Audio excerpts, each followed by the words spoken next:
Greetings, Beasley Webs. Jake here. So it's been, I think, like I don't know, a month since I last uploaded because I've been very, very busy with work. But I want to go ahead and record this because I don't know when I'll have like a whole lot of free time. Hopefully sometime soon. But digressing.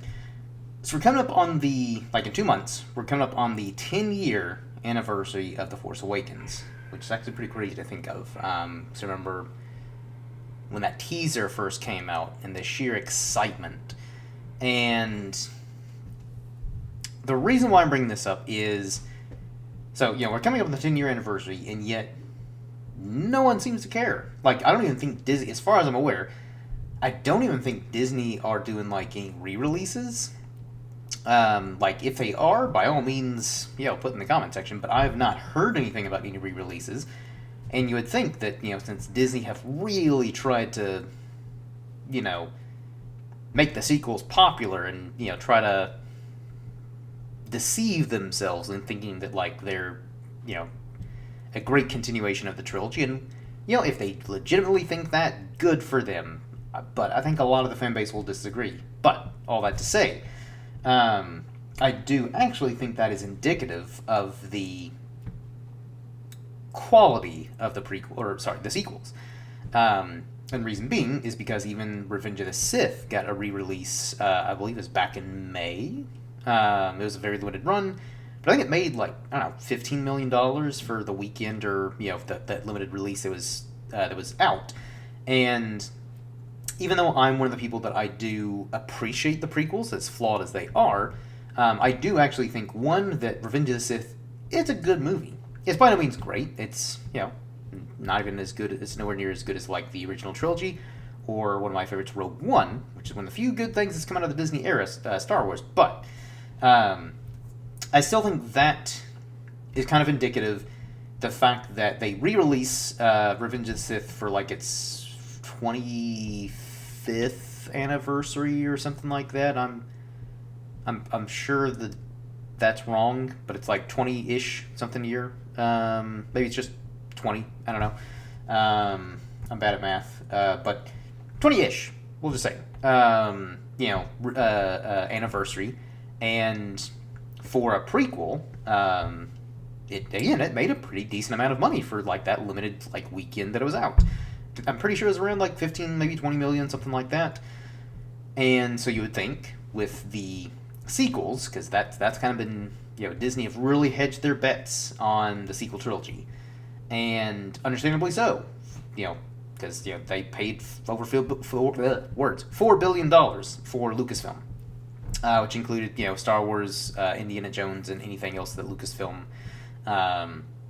in their limited catalog, but mostly for Star Wars.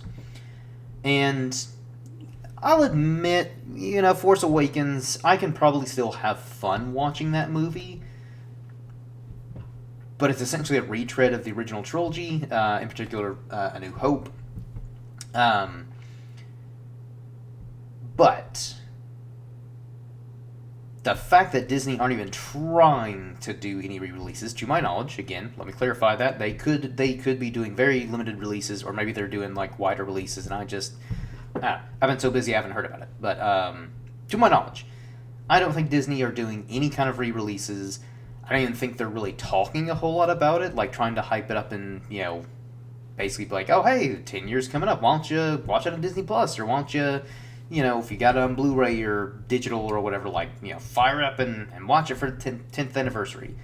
And I think, one, that is kind of shows the lack of quality and love for the sequels, because I know Disney, I'm sure, are kind of hedging their bets that the sequels will have the same effect that like the prequels did, where an initial release, there was a lot of backlash, but then after some time, people started to kind of like come around, and maybe that will happen, but I honestly think that like, again, I think that will happen for like a certain demographic of people, like, probably more so kids who, like, that was their Star Wars. I could see them kind of being the ones that, like, still have fond memories of the sequels.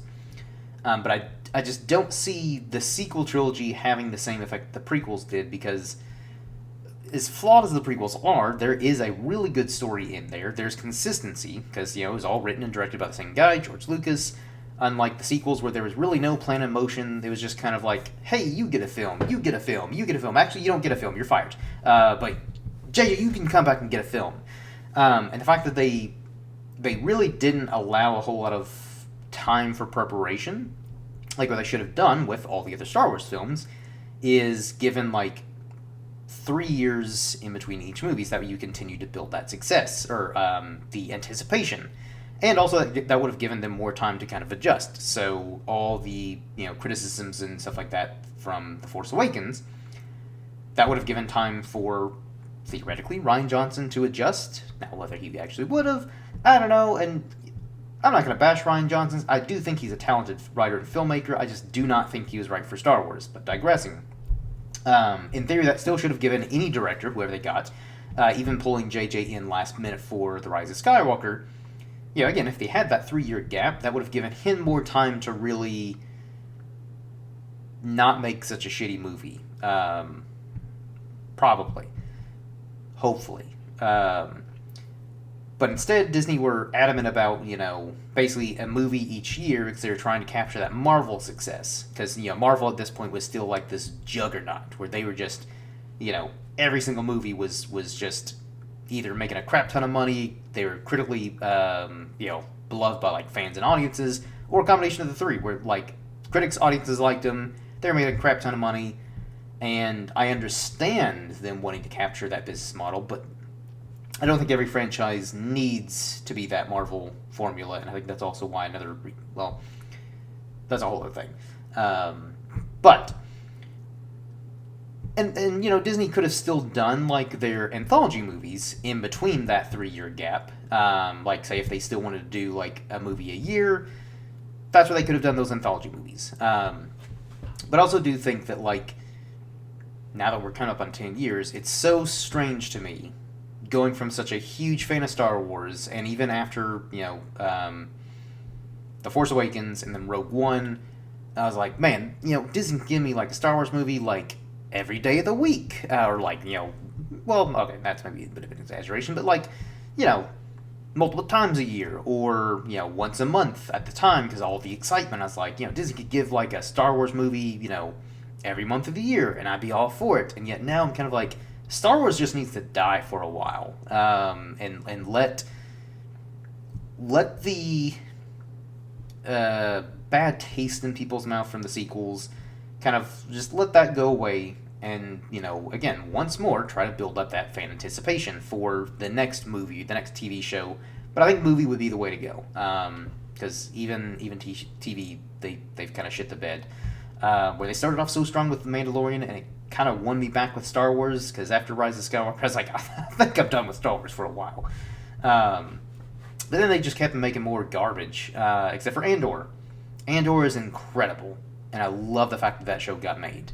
But for the most part, Disney Star Wars has been not great. And I guess that's another part of the reason why I wanted to make this video, is just kind of like a reflection of 10 years later, after the start of Disney-era Star Wars. Where, again, the entire Star Wars fan base was so excited for this new trilogy. And I think our expectations were so high. And, if the sequel trilogy did it for you, awesome. I'm not gonna, you like what you like. But for me, and it seems like a large portion of the fan base would disagree, which, again, totally fine. But it's just so, I guess, mind-boggling that the greatest film franchise ever is now at, this low point, to where it's just now kind of, anytime they announce, a new project, whether it be a TV show or a movie, it's just kind of met with apathy. The Mandalorian Grogu movie, to me, I think I've talked about this in a video before, is, to me, it just kind of screams of desperation, because they really didn't, after The Rise of Skywalker, Lucasfilm had been very, kind of hesitant to do any movies, because I think they're scared that, if they release another one, it's either going to flop or it's going to underperform, or get bad critic and audience scores, or possibly a combination of all three. And so Mandalorian Grogu, because the Mandalorian, even though season 3 was awful, was still one of them, like that. Those characters are still some of the most recognizable and still popular characters that they have of the Disney era. Because, if you look at like toy shelves, a lot of the Disney era Star Wars characters, like your Rey, Poe, Finn, a lot of those characters didn't really sell as well as original trilogy and prequel trilogy Star Wars toys. And even back on on the toys before I kind of get back to my point, like Disney or not Disney, Hasbro are releasing a toy series from a video game. Oh, I can't remember the name of the game, but it came out in like the 90s. And it wasn't even, to my recollection, like, I don't think it was even one of the bigger, like, video games from the 90s. It was popular and definitely had its audience, but it was a bit more niche compared to, like, some of the bigger Star Wars games, and yet they're releasing, like, a Black Series of figures from that video game from, like, 30 years ago, which, again, the fact that Hasbro sees that as more of a viable option to get people to purchase Star Wars toys over sequel trilogy Star Wars characters. So they're kind of like, yeah, we could make, more Rey figures and, Poe, Finn, and, Captain Phasma and all these characters. Or, hear me out, guys, let's make figures based on this 30-year-old game. Yeah, that sounds like a better option.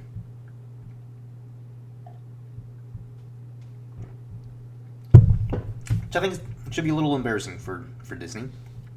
But I don't know. I just think that, like, with the Mandalorian Grogu, and the trailers look fine. Don't get me wrong, it doesn't look bad. It just looks like an extended episode. And, if it's, like, the quality of those first 2 seasons, it'll be fun. And, Star Wars definitely needs that. It needs a bit more fun, but also needs to be good. And, the Mandalorian Grogu movie, maybe it'll be good, but I don't know, even if it's good, I don't know if it'll be enough to, like, win over the fans again, give, like, enough hope, a new hope, if you will, to fans like myself who would love nothing better than to love everything Star Wars again, like I used to. But I just don't see Mandalorian Grogu being that project that kind of, like, wins me and the other kind of, like, skeptical, apathetic fans over. And I also, and again, I think I've brought this up in videos before, but, like, even as popular as, like, Grogu was, most people still know him as Baby Yoda, like, even as popular as he is, and Mando, in the grand scheme of things, I wonder how well the Mandalorian Grogu will translate to box office receipts, because I forget the numbers for, like, the Mandalorian series, but obviously a lot of people watched it, and it was very popular, and, there's a lot of merchandise, especially with Baby Yoda, but how, like, the millions of views that are on the TV series, how well is that going to translate to views in theater? Because I'm sure even the kind of casual Star Wars fans who like the movies have maybe watched some of the show, or some of them maybe haven't watched the show, and so they're kind of like, okay, new Star Wars movie, cool, but who are these characters, and I think that could be off-putting if someone has not watched any of the Disney Plus shows, like Mandalorian especially, and go see this Mandalorian movie. Or is the movie going to have, like, a recap of what's happened in the series so far for those people, or is it just going to kind of essentially jump right in? And, honestly, if it's handled well, you don't necessarily need, like, a recap, and you can still, as long as you're telling a good story, it can still work. I don't think that's going to happen, because, again, Star Wars lately hasn't given me much hope at all that they can pull it off. Again, I would love to be proven wrong, but I don't know. And then the last Starfighter, I think, is the movie that's supposed to come out next year, I believe. The Sean Levy movie with Ryan Gosling. But there's some rumors with that movie, too, that I think could turn people off, is supposedly, and again, this is a rumor, so take it with a grain of salt. Could be wrong, could be right. But anyways, so the rumor goes that Ryan Gosling's character is trying to escort a force-sensitive kid to Rey. So basically, this movie takes place after Rise of Skywalker, as she's kind of rebuilding Jedi Order.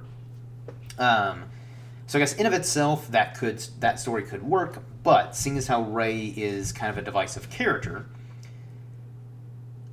there's a lot of people who hate that character because, for one reason or another, and I'm gonna be honest, I liked Rey initially, and I still don't, I guess, necessarily dislike the character. I just think that she was mishandled, like basically everyone else in the sequel trilogy, because she started off with a lot of promise, and then she just kind of plateaued in The Last Jedi, and then, the Rise of Skywalker, she just got even more powerful, and, other than her being, like, a Palpatine, there really wasn't given a lot of explanation of, like, why she was so talented. It was just really lazy, and I just feel like it was a disservice to the actors, in particular, Daisy Ridley, who played Rey, and John Boyega, who played Finn. I think those two characters in particular were the most intriguing to me, and they really didn't follow through with either of them with a good storyline or anything like that. But all that to say, so again, Rey is kind of a divisive character, and so I just don't think that's necessarily the smartest thing to do, is to try and bank on a divisive character like Rey, at least not this soon. Like, maybe give it another 10 years and try to, like, reinvent this character. Like, oddly enough, I think the general story of, like, the sequel trilogy would have worked better if this was, like, 20 years after the sequel trilogy, and this is Rey's story. So Rey, instead of Luke, is the one who failed to, rebuild the Jedi Order, had a pupil that, like, went rogue and, killed some of her pupils, or her Padawans, and then she was just kind of like a reclusive hermit. It's weird, because I think the story of the prequels, or not prequels, the sequels, would service Rey better, in the future, than it did Luke or any of the legacy characters. So I don't know, I really don't know what a compelling story would be for Rey. I'm sure someone could probably do it. I don't really trust anybody in Disney right now to tell a compelling story with Rey, let alone anybody in Star Wars. But yeah, maybe in, like, I don't know, another 10 years, 10, 15 years, someone will crack the code of, like, hey, here's how we can make a character like Rey, who was really divisive, during the height of the sequel trilogy. We're going to make them cool. We're going to make people who maybe didn't like him initially come around and appreciate this character. Because, even the prequels kind of did that, where they had characters that either through novels or comics or something like that, they kind of, maybe not necessarily reinvented, but helped rehabilitate the characters. And so I think that's possible with Rey. We'll see. But yeah, I just think that it really is indicative that, we're coming up on the 10-year anniversary, and Disney's not really doing anything to, like, promote the fact that it's, the 10-year anniversary of, like, the movie that made them, like, a metric shit ton of movie, because it made over $2 billion. And all the other subsequent films outside of Solo made over $1 billion too. Diminishing returns, but still, they made a lot of money. And I don't know, I guess it also makes me wonder, like, what direction do they go next after The Mandalorian and Grogu? Do they do more standalone movies, like The Last Starfighter? Seems like it might be kind of a standalone thing. And honestly, that would be my pitch if I were, at Disney/Lucasfilms, is I'd be like, hey, let's not do any, like, trilogy movies, like, or at least, like, episodic movies. Like, they can be a trilogy or whatever, but no episodes, 10, 11, 12. Let's just do standalone movies and maybe trilogies of other parts of, like, the Star Wars universe, which is another thing, too, that I've been going on about ad nauseum, is the Star Wars universe is massive. Tell more stories in these other unknown planets or regions of the universe, instead of continuously tying it back to, like, the Skywalkers or Tatooine, because I swear to God, if I see Tatooine one more time, I'm going to build a Death Star and blow it up. I'm getting tired of seeing Tatooine. I'm getting tired of seeing Tatooine 2.0, Jakku, and the new trilogy. Like, enough of these desert planets. I'm done. I'm tired of it. I will build a Death Star and blow it up. Do something more creative instead of all these stupid desert planets. But anyway, I think that more or less wraps up this rambly video on Star Wars and its kind of current state and all that stuff. Leave your thoughts and comments below. Like, what are your what do you think with the sequel trilogy? Do you think like it'll be looked upon more favorably in the next few like 5-10 years, or do you think it's kind of gonna stay about where it's at, very very divisive, and won't be looked at as favorably? And where do you think the Star Wars franchise should go moving forward? Standalone movies, trilogies, go back in time to like Old Republic. That would also be my vote. Or fast forward to the future. Give thoughts. Do usual YouTubey stuff. And until next time, everyone, cheers.